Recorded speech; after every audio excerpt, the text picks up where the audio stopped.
जय हिंद साथियों। मैं हूं अम्बेश। आप सभी का स्वागत है नायक स्टडी सेंटर के इस यूट्यूब चैनल पर। हमने आपके साथ गत बीते हुए कुछ क्लासों में हिंदी ग्रामर को 12th एग्ज़ाम के बिहार बोर्ड का जो 2026 में आगामी एग्ज़ाम है उनको ध्यान में रखते हुए हमने सिलेबस आपका कवर कर रहा हूं मैं आपके साथ, जिसमें शब्द विचार, वर्ण विचार, संज्ञा, ये सब हमने तमाम चैप्टर को कंप्लीट कर दिया है। और अब आने वाली जो चैप्टर हम आपके साथ कर रहे हैं वो है सर्वनाम। आज का टॉपिक है सर्वनाम। जैसा कि आपने थंबनेल में देखा होगा, सर्वनाम। आइए पहले हेडिंग लिखते हैं, उसके बाद क्लास के साथ साथ हम लोग थोड़ा सा बातचीत भी करते हुए चलेंगे। और सर्वनाम से पहली बात कि आपको सिलेबस कंठस्थ याद होना जरूरी है कि कौन से चैप्टर से कितना आ रहा है, वेटेज कितना आ रहा है। हम हर क्लास में हर बच्चों को यही बताते हुए आते हैं कि पहले आपको मूलतः रणनीति आपको जानना जरूरी है कि आपको कहाँ से प्रश्न आ रहे हैं, कितने प्रश्न आ रहे हैं, किस चैप्टर को कितना समय दिया जाए। जब तक ये संभव नहीं होगा फिर आप आगे नहीं बढ़ पाइएगा। तो देखते हैं सर्वनाम, सर्वनाम के भेद, सर्वनाम की परिभाषा।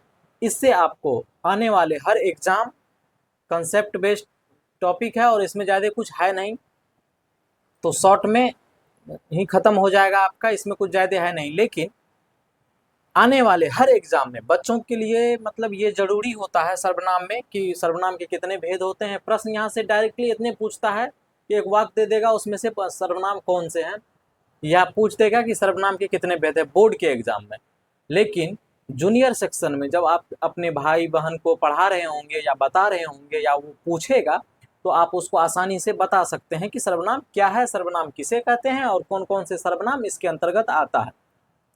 तो आइए शुरुआत करते हैं। सर्वनाम किसको कहते हैं, फिर सर्वनाम के भेद क्या होते हैं, उन सारी चीज़ों को हम आपके साथ समय पे साझा करेंगे। थोड़ा सा नेटवर्क का इशू है, इसको लेकर के हम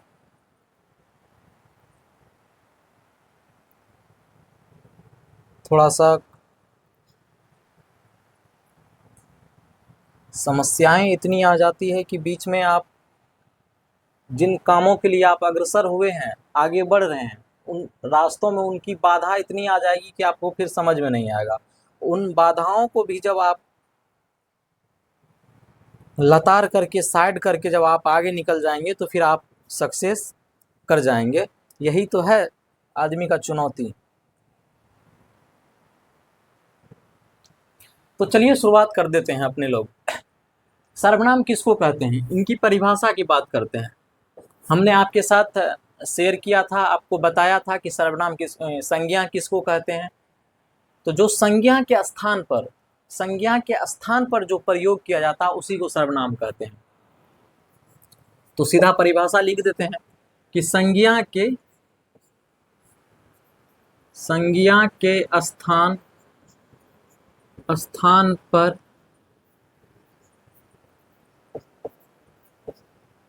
प्रयोग की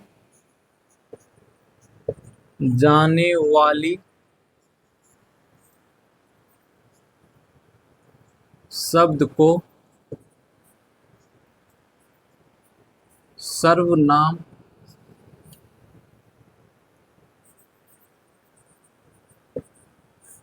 कहते हैं।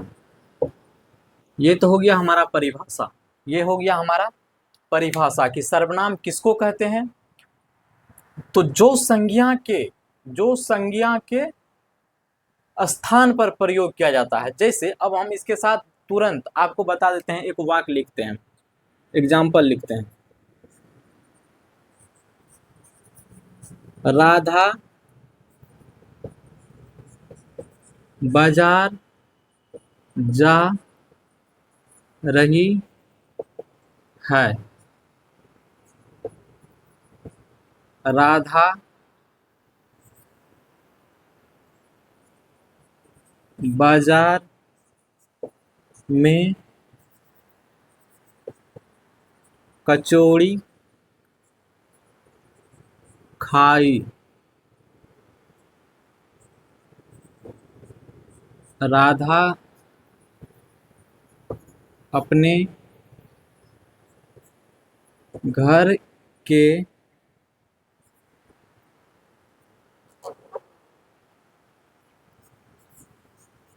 लिए भी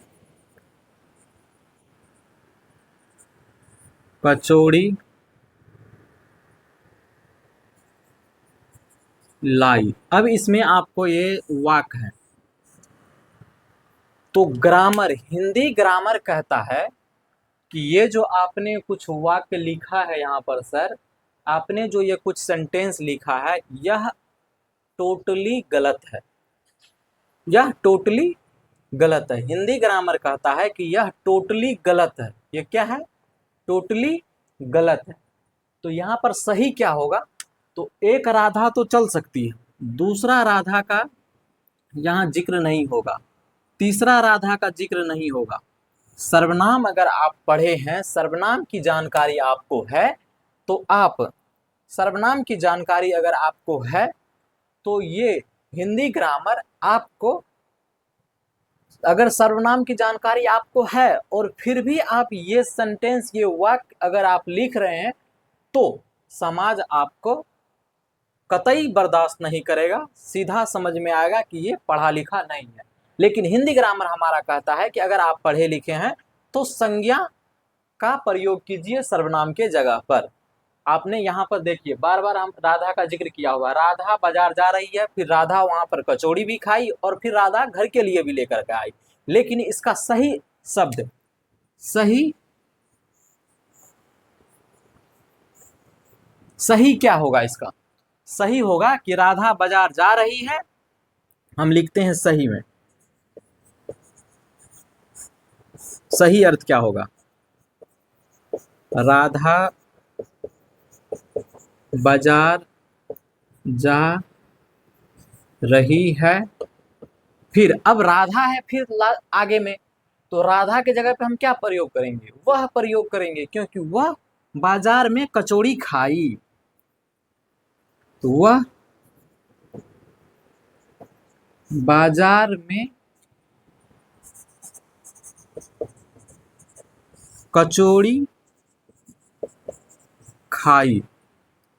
फिर अगला, फिर यहाँ आ रहा राधा, तो राधा के जगह पे फिर प्रयोग होगा सर्वनाम का, वह अपने घर के लिए भी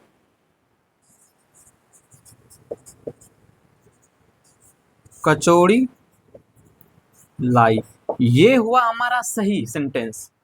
सारा चीज तो वही चीज लिखा हुआ है इसमें, हमने सारा चीज तो वही नोट डाउन किया है इसमें। जो लाइन ये है वही लाइन ये है, सिर्फ दूसरा राधा मतलब पहली राधा को छोड़ करके उसके बाद जो राधा नाम का प्रयोग हुआ है, उस प्रयोग पे, मतलब नाम का प्रयोग हुआ है, मतलब संज्ञा का प्रयोग हुआ है, नाउन का प्रयोग हुआ, तो ये संज्ञा के जगह पर हमने यहाँ पर सिर्फ वह का प्रयोग किया है, वह का प्रयोग किया है। देखिए यहाँ पर वह का जो प्रयोग किया है, वह किसके लिए आया है? लड़की के लिए आया है, और वो राधा के लिए आया हुआ है। तो राधा के लिए जो ये प्रयोग किया गया है, इसी को तो सर्वनाम कहते हैं। परिभाषा में क्या है? संज्ञा के स्थान पर, तो संज्ञा के स्थान पर प्रयोग की जाने वाली शब्द, प्रयोग की जाने वाली शब्द, संज्ञा के स्थान पर जो प्रयोग किया जाता है शब्द, उसी को तो सर्वनाम कहते हैं, उसी को तो हम सर्वनाम कहते हैं। यही तो परिभाषा कहता है, यही तो हिंदी ग्रामर कहता है। अब ये आपका सही है, अब ये आपका सही है, अब जाकर के ये हिंदी ग्रामर के अनुसार ये वाक्य सही हुआ है।